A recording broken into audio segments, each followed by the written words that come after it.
Bonjour, chers auditeurs. Bienvenue sur notre chaîne dédiée aux histoires relaxantes pour adultes. Aujourd'hui, nous vous emmenons dans un voyage extraordinaire avec une adaptation moderne de Un drame dans les airs, une œuvre inspirée par le génie visionnaire de Jules Verne. Cette histoire mêle suspense, émotion et découverte, parfaitement adaptée pour vous accompagner dans un moment de calme et de détente. Installez-vous confortablement, fermez les yeux et laissez-vous transporter par cette aventure aérienne inoubliable. Si vous appréciez ce contenu, n'hésitez pas à vous abonner et à activer la cloche pour ne rien manquer de nos prochaines histoires. Bonne écoute et surtout, faites de beaux rêves. Dans Un drame dans les airs, nous suivons les aventures de deux passagers d'un dirigeable expérimental, embarqués malgré eux dans une course effrénée contre le temps et les éléments. À bord de cet engin futuriste, ils découvriront des secrets enfouis, affronteront des dangers insoupçonnés et vivront des moments d'introspection profonde. Entre suspens et poésie, cette histoire explore les thèmes de la survie, de la solidarité humaine et de la quête de sens face à l'inconnu. Avec son atmosphère immersive et ses rebondissements captivants, ce récit promet de vous faire voyager loin, très loin, tout en vous berçant doucement vers le sommeil. Chapitre 1. L'envol inattendu. C'était une matinée brumeuse à Paris, où les toits semblaient flotter au-dessus des rues pavées comme des îles perdues dans un océan de nuages.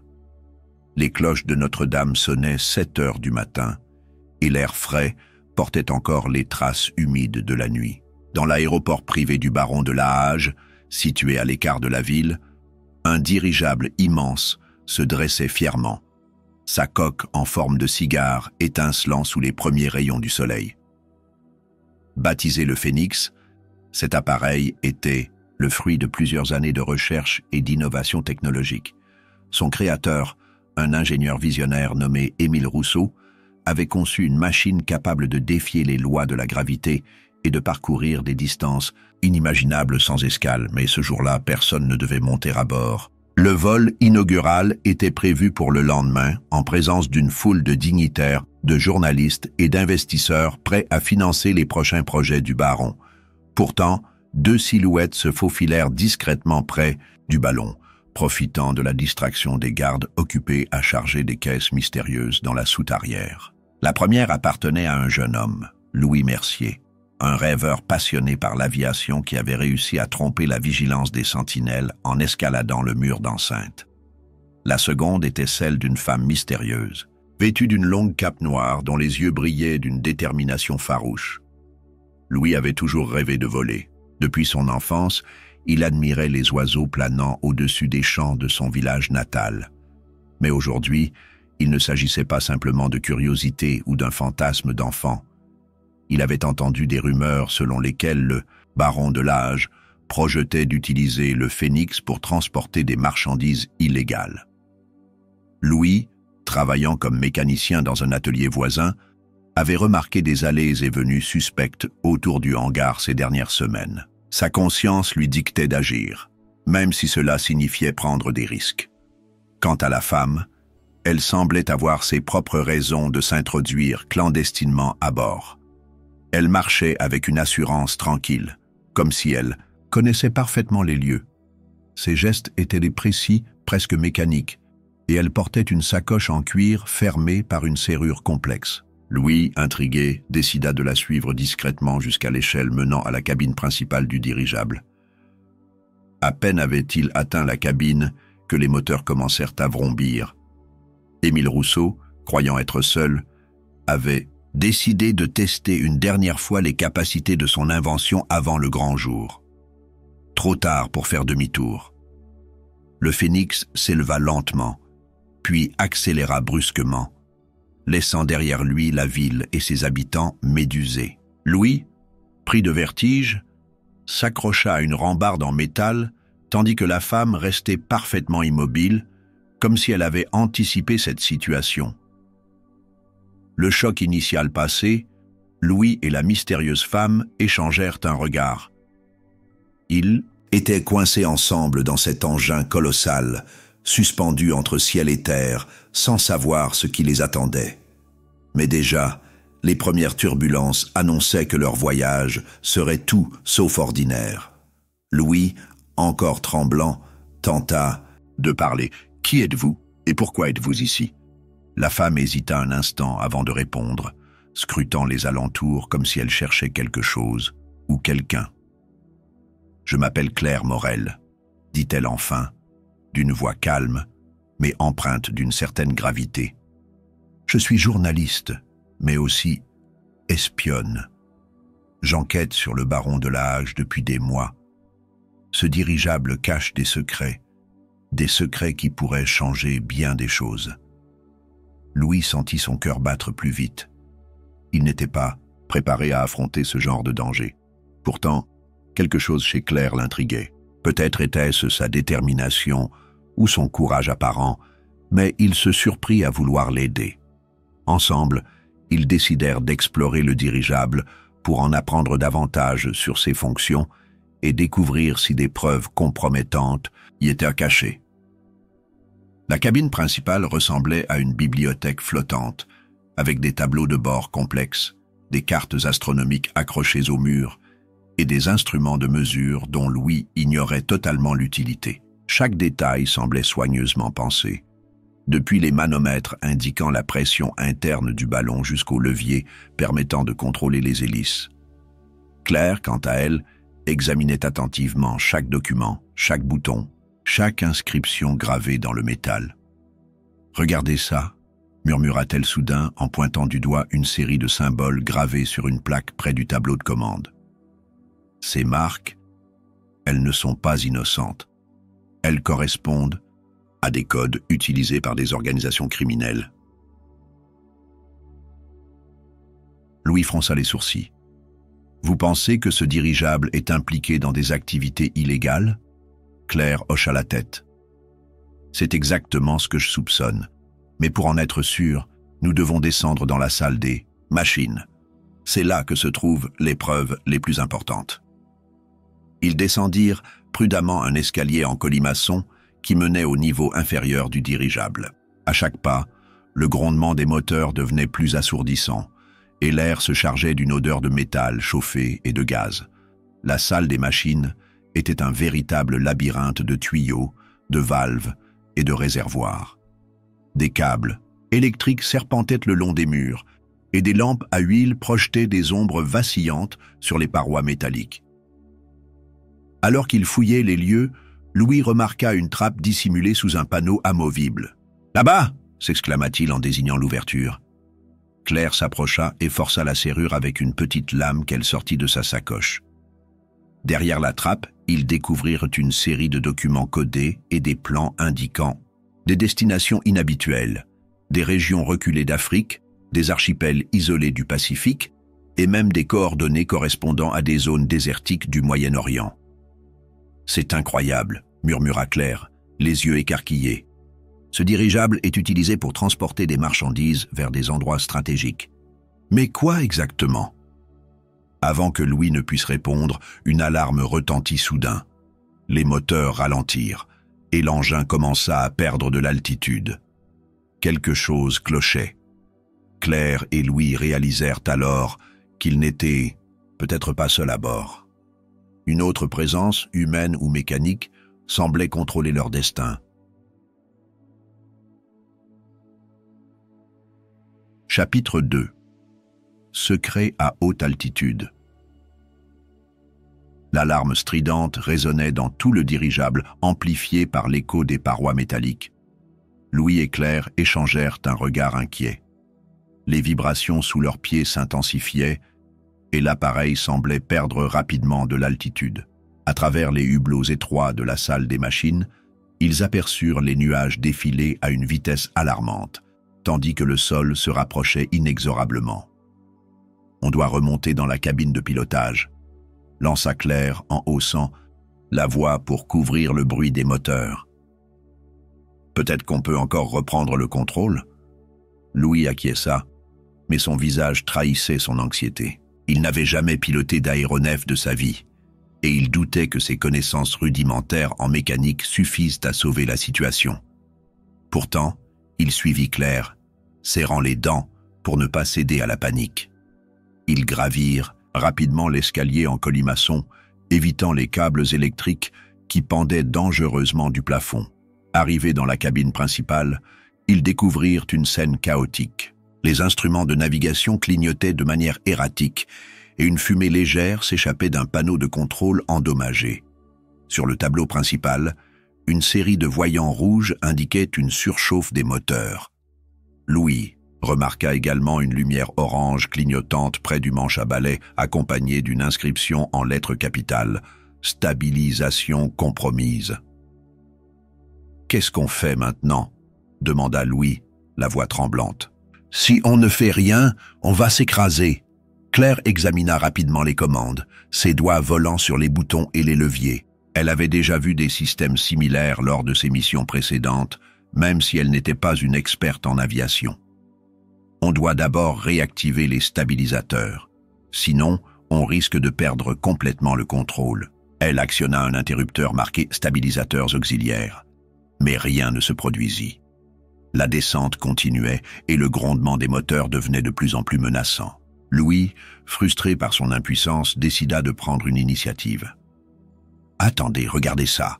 s'exclama-t-il en pointant un petit compartiment verrouillé sous le tableau de bord. « Peut-être qu'il y a quelque chose là-dedans. » Claire fouilla dans sa sacoche et en sortit un crochet métallique fin. Après quelques secondes de manipulation, elle réussit à ouvrir le compartiment. À l'intérieur, ils trouvèrent un manuel technique relié en cuir noir, ainsi qu'un jeu de fusibles de rechange. Le manuel contenait des schémas détaillés du système de propulsion et des instructions pour résoudre divers problèmes techniques.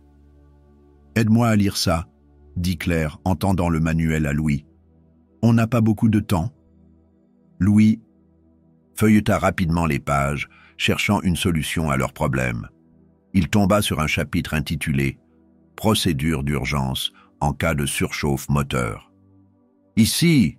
s'écria-t-il. « Il faut désactiver les moteurs pendant 30 secondes pour permettre au système de refroidissement de se réinitialiser. Ensuite, on peut rallumer les stabilisateurs. » Claire hocha la tête. « D'accord, mais attention, si on coupe les moteurs trop longtemps, on risque de tomber comme une pierre. » Elle plaça une main sur le levier principal, prête à exécuter la procédure.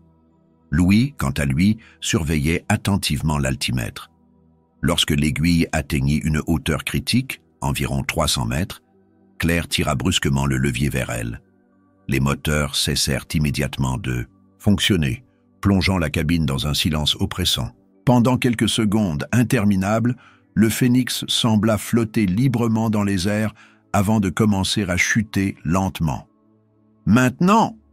cria Louis en pointant le chronomètre qu'il avait activé. « 30 secondes !» Claire compta silencieusement, les yeux rivés sur les cadrans. À la 20e seconde, elle poussa le levier dans l'autre sens. Les moteurs redémarrèrent avec un rugissement sourd et les stabilisateurs se réactivèrent progressivement. L'aiguille de l'altimètre se stabilisa enfin, indiquant une hauteur de 150 mètres. Ils avaient réussi à éviter le pire, mais leur soulagement fut de courte durée. Alors qu'ils reprenaient leur souffle, une voix grave et artificielle résonna dans la cabine. « Identification des intrus détectés. Initiation du protocole de sécurité. »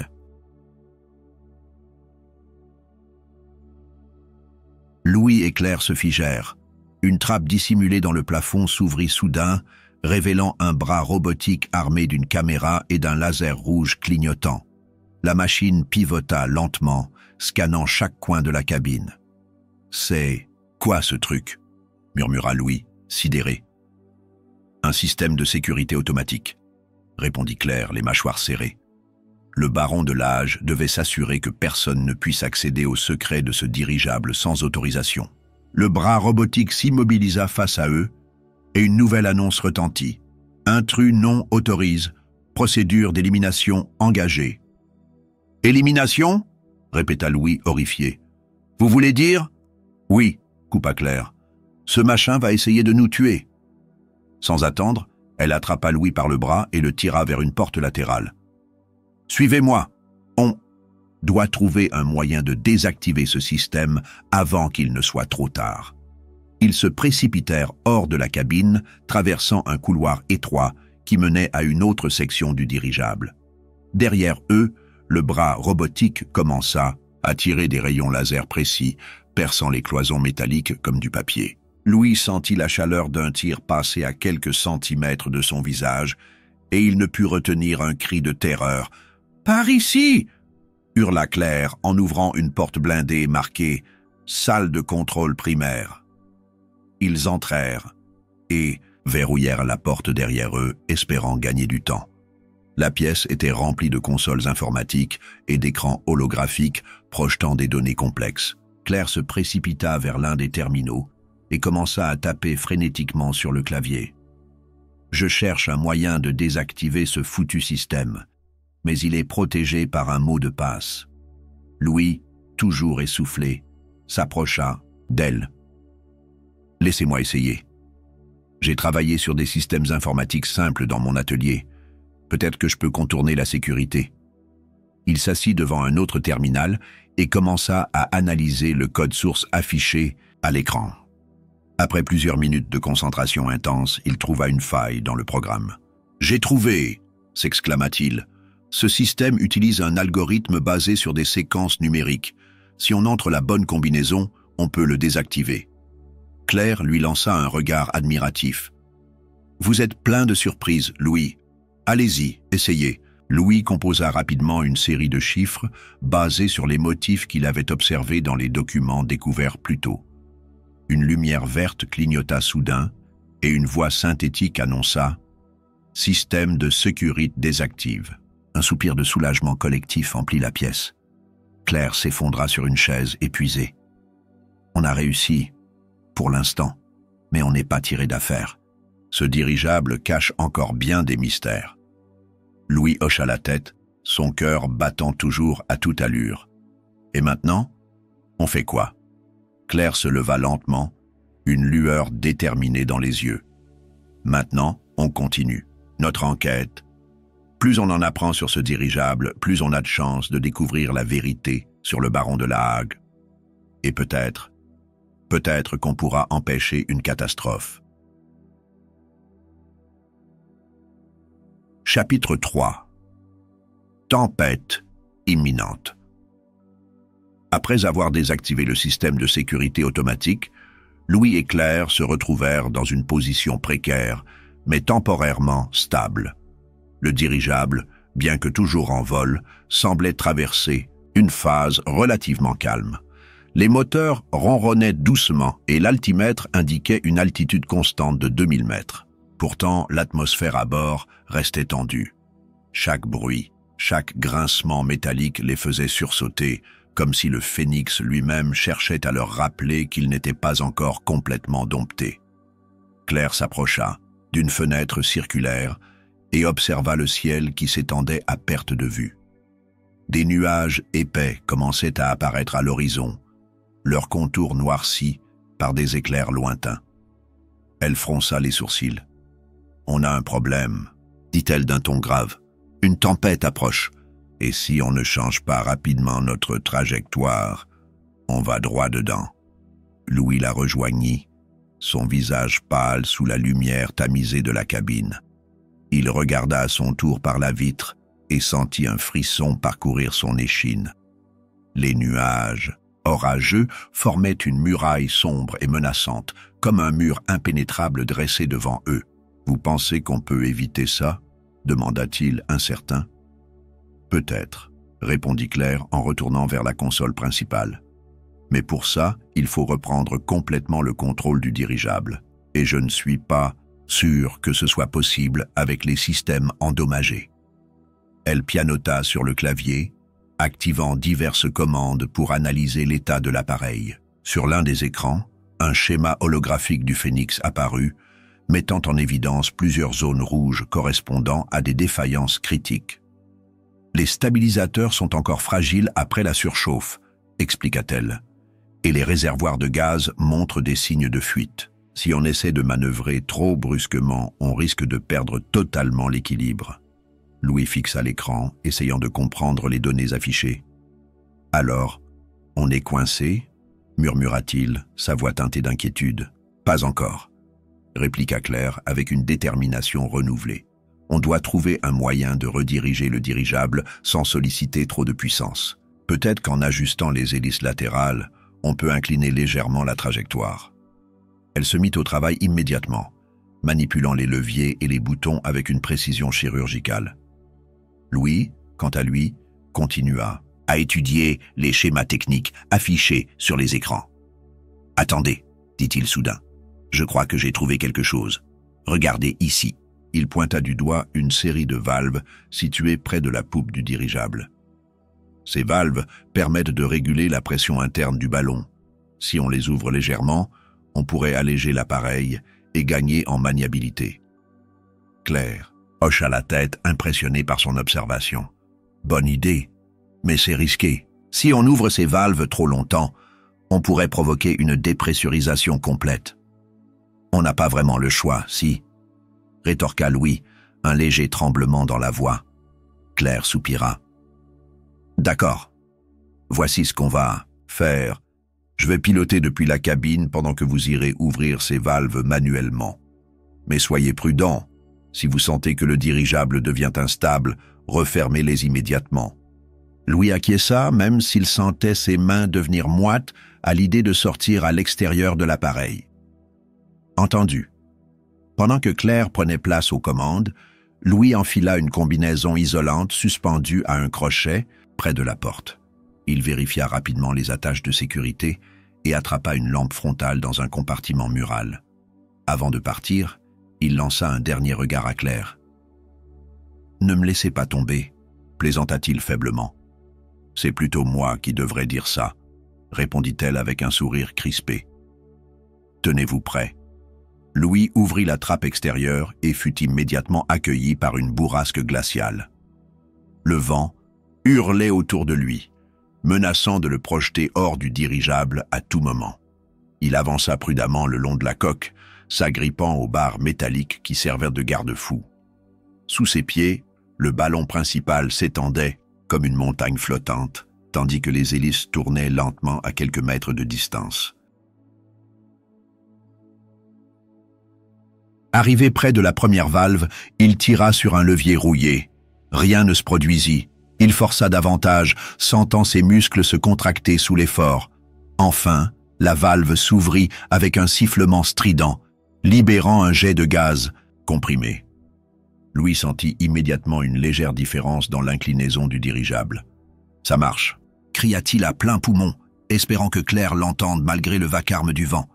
Il répéta l'opération sur 2 autres valves avant de retourner vers la trappe. Ses mains étaient gelées et son corps entier tremblait de fatigue. Alors qu'il atteignait l'entrée, une violente secousse ébranla le dirigeable. Louis perdit l'équilibre et tomba à genoux, manquant de basculer dans le vide. Il se cramponna désespérément à une barre métallique, son cœur battant à tout rompre. « Louis !» cria Claire à travers la radio intégrée dans la combinaison. « Qu'est-ce qui se passe ?»« Une turbulence », répondit-il difficilement, tentant de se relever. « Je rentre. » Avec un dernier effort, il réussit à regagner la trappe et à se hisser à l'intérieur. Claire l'attendait, visiblement inquiète. « Est-ce que ça va ?»« Oui », haleta-t-il en retirant sa capuche. « Mais on dirait que la tempête nous rattrape plus vite que prévu. » Claire consulta rapidement les instruments de navigation. « On a réussi à infléchir légèrement notre trajectoire, mais pas assez. La tempête est juste devant nous. » Louis s'effondra sur un siège, essayant de reprendre son souffle. « Alors, on fait quoi maintenant ?» Claire réfléchit un instant, puis une idée sembla germer dans son esprit.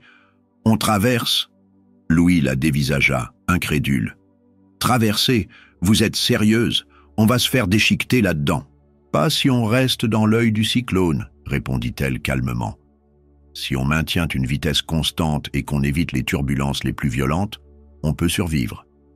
Mais il faudra agir vite. » Louis hocha la tête, résigné. « D'accord, faisons-le. » Les minutes qui suivirent furent parmi les plus intenses de leur vie.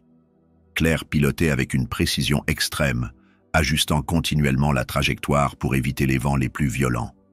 À travers les hublots, il voyait des éclairs zébrer le ciel noir, illuminant brièvement des torrents de pluie qui fouettaient la coque du dirigeable. Les moteurs rugissaient sous l'effort, et chaque secousse semblait annoncer une catastrophe imminente. Soudain, une explosion retentit à l'arrière de l'appareil. Louis bondit de son siège. Qu'est-ce que c'était? Claire vérifia les indicateurs. L'une des hélices latérales vient de lâcher. On perd de la stabilité. Le dirigeable se mit à tanguer dangereusement, projetant Louis contre une cloison. Claire, les mâchoires serrées, lutta pour garder le contrôle. « Accrochez-vous » cria-t-elle. Ils traversèrent enfin le mur de la tempête, émergeant dans une zone relativement calme, l'œil du cyclone. Autour d'eux, les nuages tournoyaient comme les murs d'un gigantesque vortex, formant un spectacle à la fois magnifique et terrifiant. « On a réussi », murmura Louis, épuisé mais soulagé. Claire hocha la tête, mais son expression restait grave. « Ce n'est pas fini. Maintenant, il faut réparer les dégâts avant que la tempête ne nous rattrape. » Chapitre 4. Réparation en plein ciel. Le silence relatif de l'œil du cyclone offrait une accalmie bienvenue, mais elle était trompeuse. Louis et Claire savaient que cette zone de calme n'était qu'un répit temporaire avant que la tempête ne referme ses mâchoires sur eux. Les minutes étaient comptées et chaque seconde perdue rapprochait le phénix de sa destruction. Claire consulta rapidement les instruments de bord. « On a environ 20 minutes avant que la tempête ne nous engloutisse à nouveau », annonça-t-elle, d'un ton sec.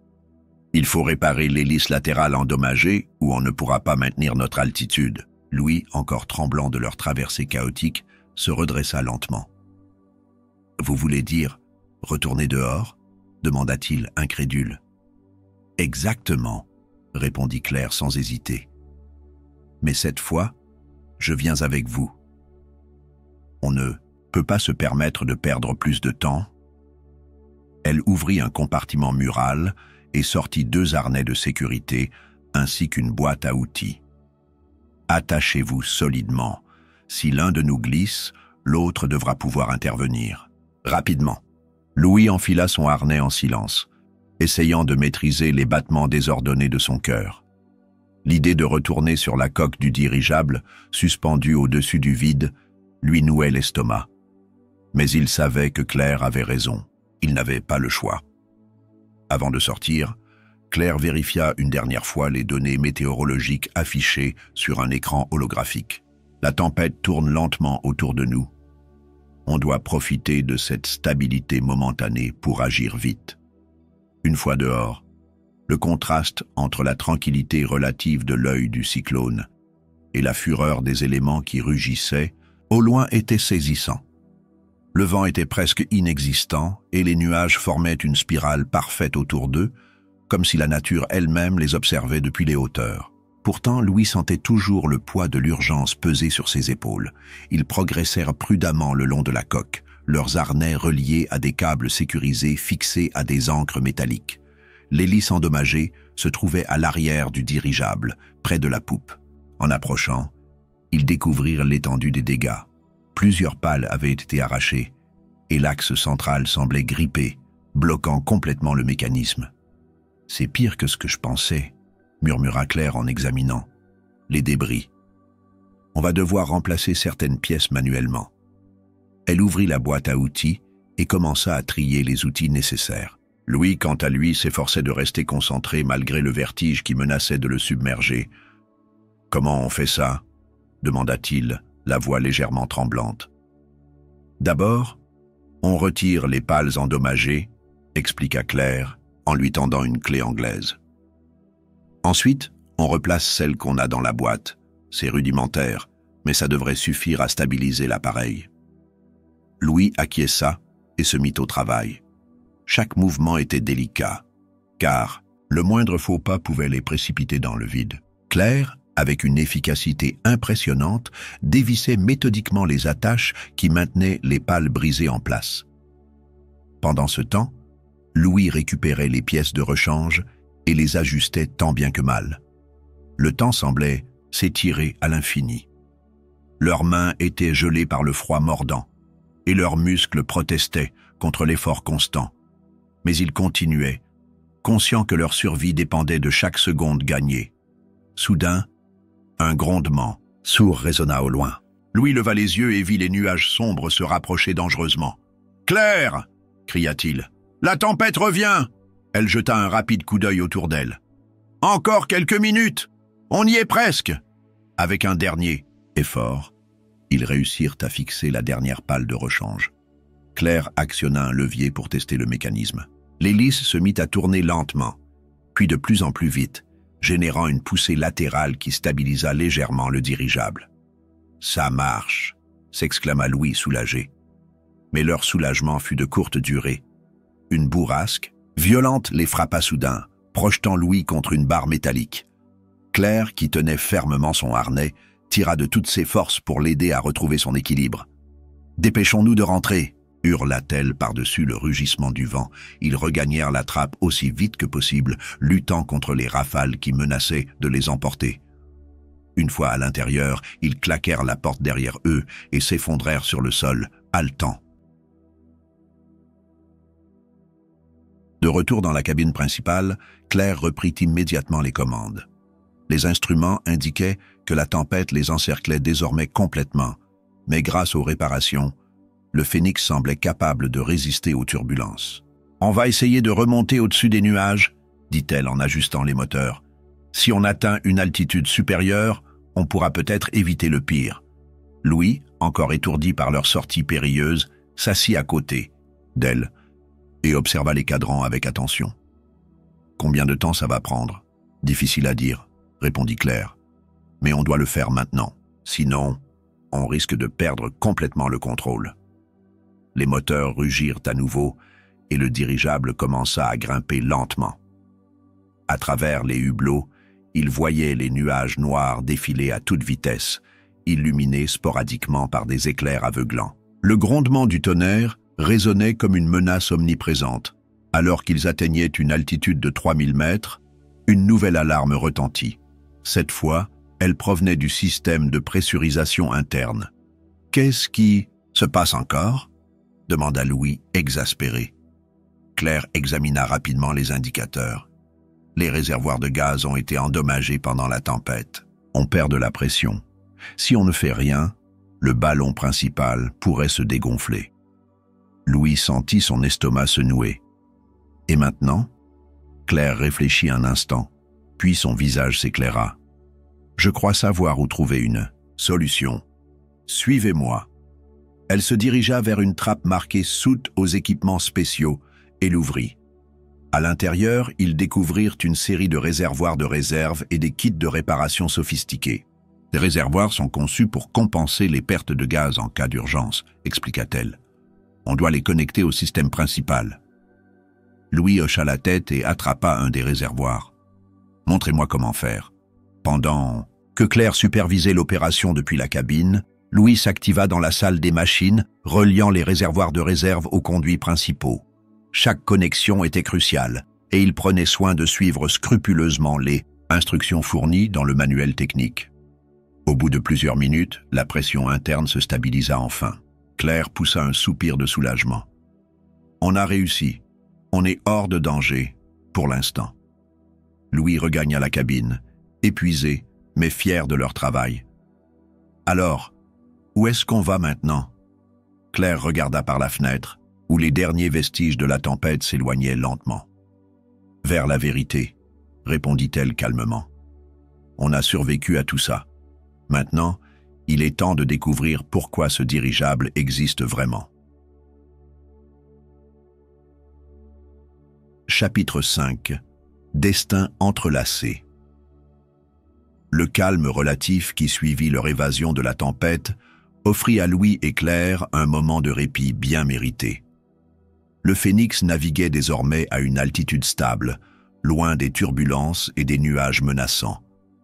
Mais ce silence n'était pas seulement physique, il semblait aussi envelopper leurs esprits, les poussant à réfléchir sur les événements qui les avaient conduits ici. Louis, assis dans un coin de la cabine principale, observait distraitement les instruments de bord. Ses mains étaient encore engourdies par le froid glacial qu'il avait affronté à l'extérieur, mais son esprit était en ébullition. « Claire », dit-il finalement, rompant le silence. « Vous pensez vraiment que ce dirigeable cache des secrets capables de changer, je ne sais pas, le monde ?» Claire, qui vérifiait les coordonnées sur une carte holographique, se retourna lentement vers lui. Son regard était à la fois distant et pénétrant, comme si elle pesait chaque mot avant de parler. « Je ne sais pas encore ce que nous allons découvrir, » répondit-elle calmement. « Mais une chose est certaine, le baron de l'âge ne construit pas ce genre d'appareil simplement pour impressionner ses invités. Il y a quelque chose de plus grand derrière tout ça. » Elle marqua une pause, puis ajouta « Et toi, Louis, pourquoi es-tu monté à bord? Ce n'est pas juste par curiosité, n'est-ce pas ?» Louis baissa les yeux, soudain mal à l'aise. « C'est vrai, » admit-il après un moment. « J'ai toujours rêvé de voler, mais c'est aussi personnel. Mon père travaillait dans une usine où des machines expérimentales ont explosé. Il est mort à cause de négligence criminelle. Depuis, j'ai juré de m'opposer à ceux qui utilisent la technologie pour faire du mal. » Claire hocha doucement la tête, visiblement touchée par sa confession. « Alors, nous avons peut-être plus en commun que je ne pensais, » murmura-t-elle. « Moi aussi, j'ai perdu quelqu'un. Ma sœur a été impliquée dans une opération d'espionnage qui a mal tourné. Elle a disparu il y a 2 ans, et depuis, je cherche des réponses. Le baron de l'âge pourrait être lié à tout ça. » Un silence lourd s'installa entre eux, chargé d'émotions non dites. Chacun se perdait dans ses pensées, réalisant peu à peu que leur rencontre n'était peut-être pas un hasard. Leur destin semblait entrelacé, liés par des blessures passées et une quête commune de vérité. Pendant ce temps, le Phénix poursuivait sa route vers une destination inconnue. Les cartes indiquaient qu'il survolait désormais une région désertique, parsemée de montagnes arides et de vastes étendues de sable. Claire ajusta les commandes pour ralentir légèrement l'appareil.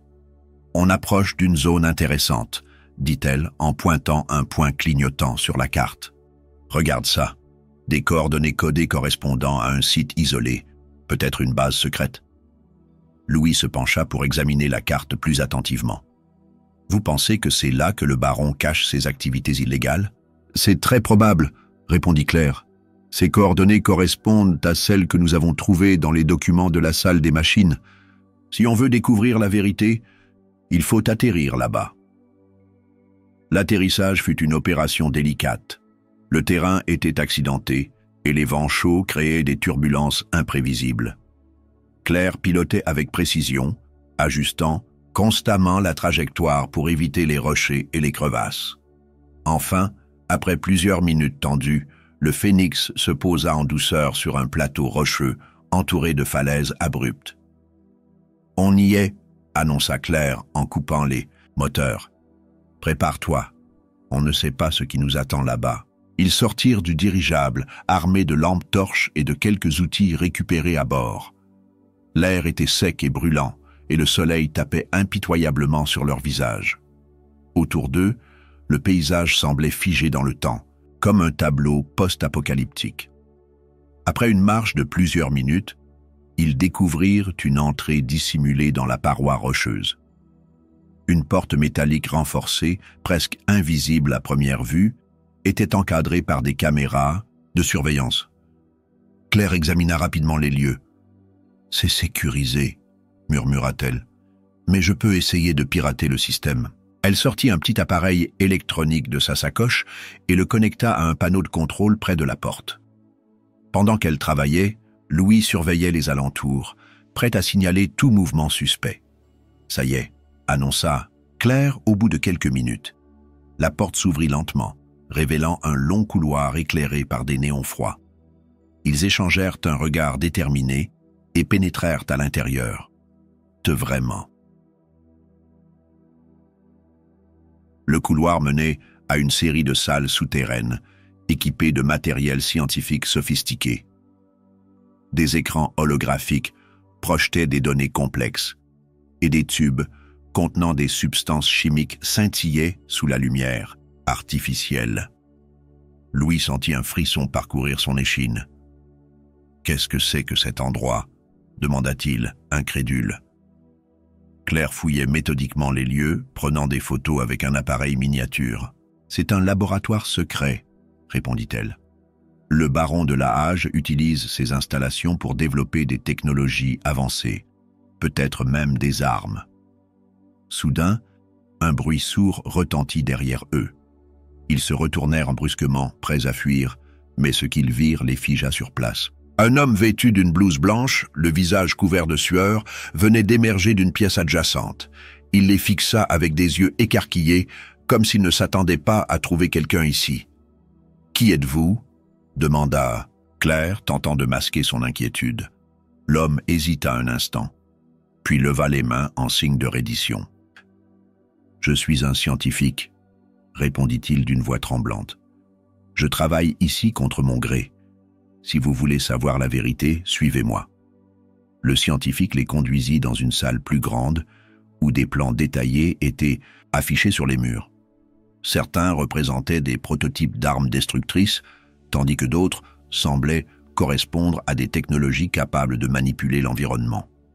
« Le baron de la Hage prépare une opération mondiale, » expliqua l'homme. « Il veut utiliser ses inventions pour imposer son pouvoir. » Louis sentit la colère monter en lui. « Pourquoi personne n'a rien fait pour l'arrêter ?»« Parce que personne ne connaît l'ampleur de ses projets, » répondit le scientifique. « Mais vous pouvez encore agir.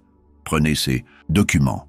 Ils prouvent tout. » Claire récupéra les plans et les plaça dans sa sacoche. « Merci, » dit-elle simplement. « Maintenant, partons d'ici avant qu'on ne soit découvert. » De retour à bord du Phénix, ils activèrent les moteurs et reprirent leur ascension vers le ciel.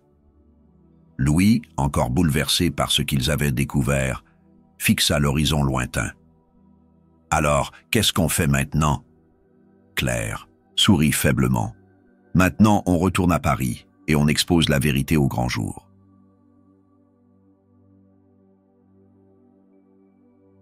Chapitre 6. Confrontation. Le voyage de retour vers Paris fut empreint d'une tension palpable. Louis et Claire, assis dans la cabine principale du Phénix, étaient plongés dans leurs pensées.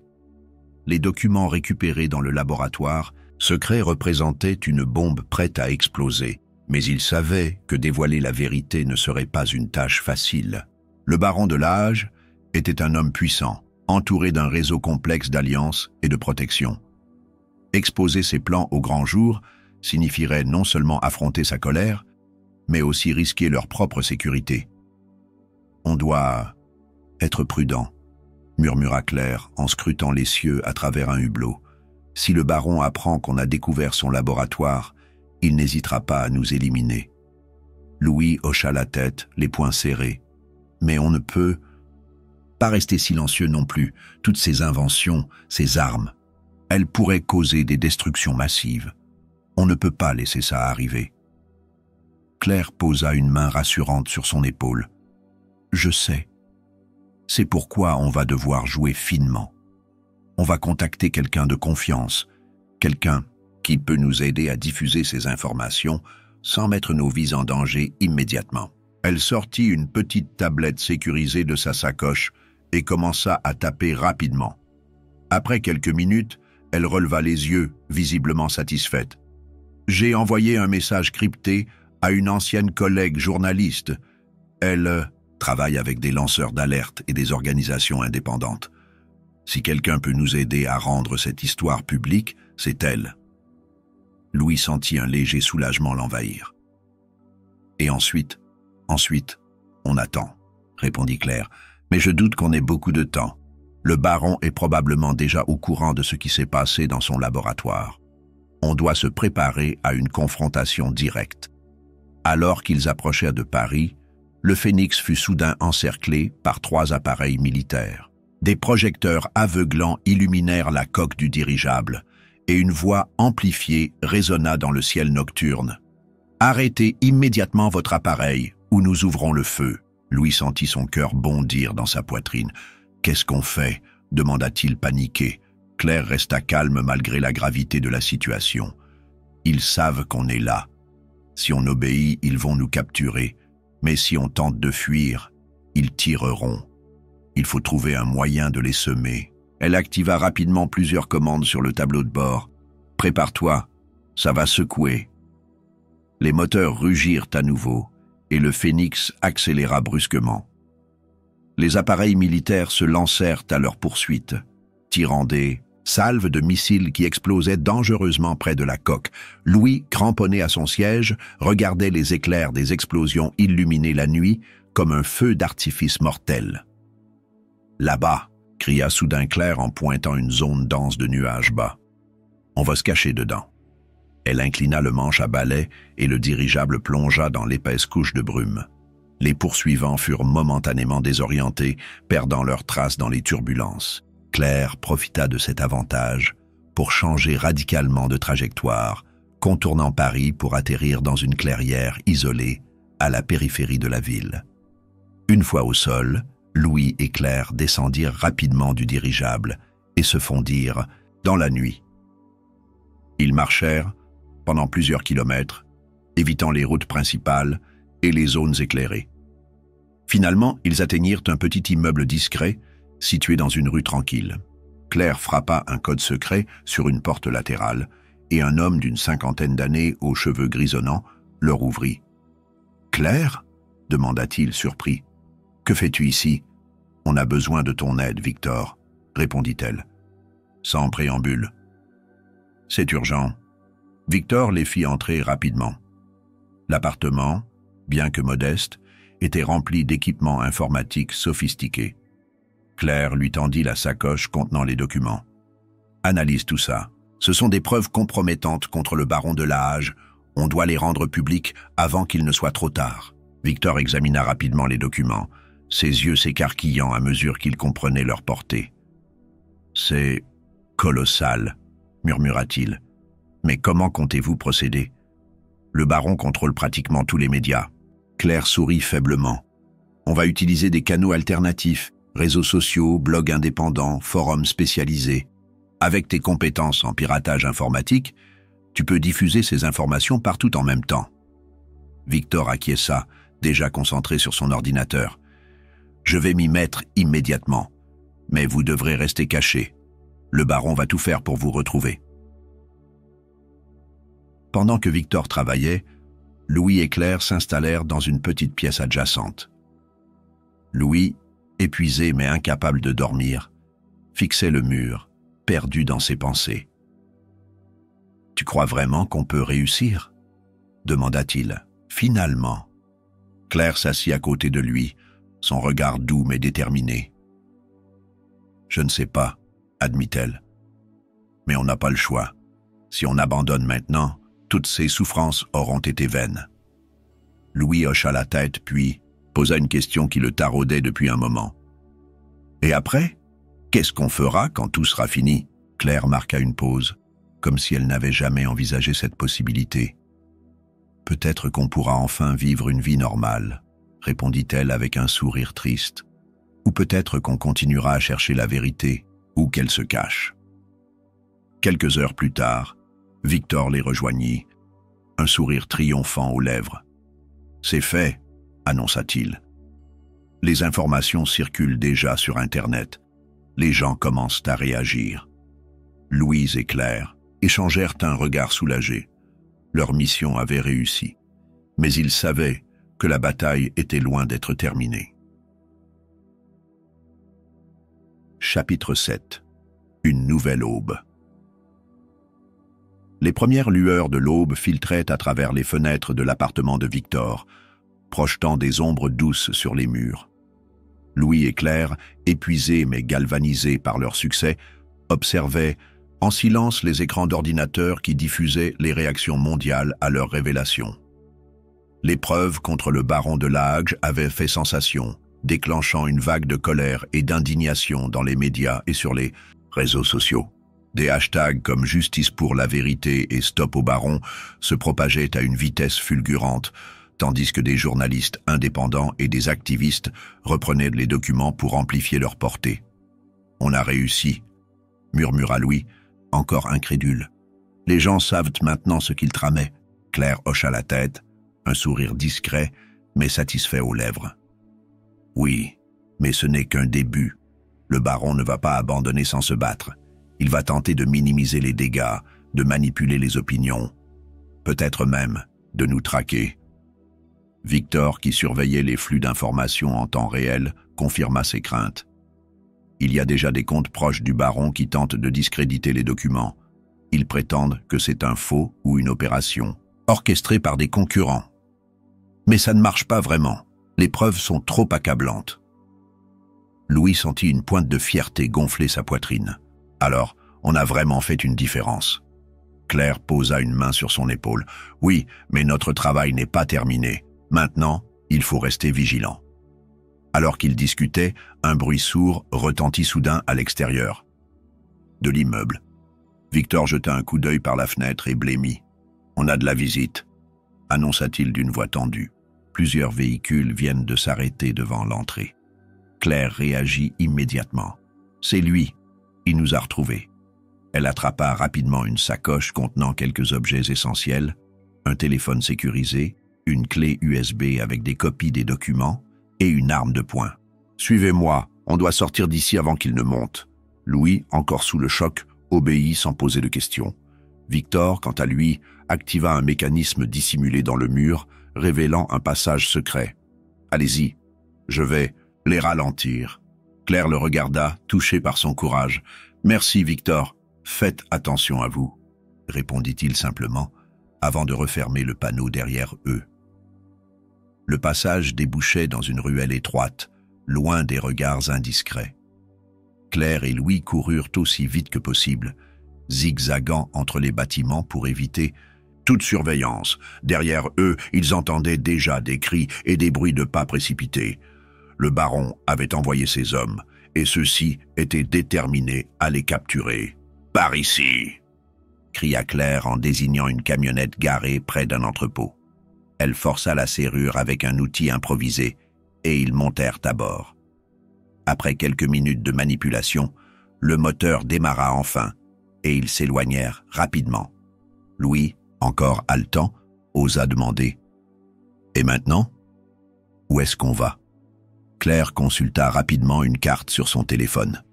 « On quitte Paris. Il y a un refuge sécurisé en province où on pourra se cacher pendant un moment. Mais il faut faire vite. » Pendant plusieurs heures, ils roulèrent sans s'arrêter, changeant régulièrement de direction pour semer d'éventuels poursuivants.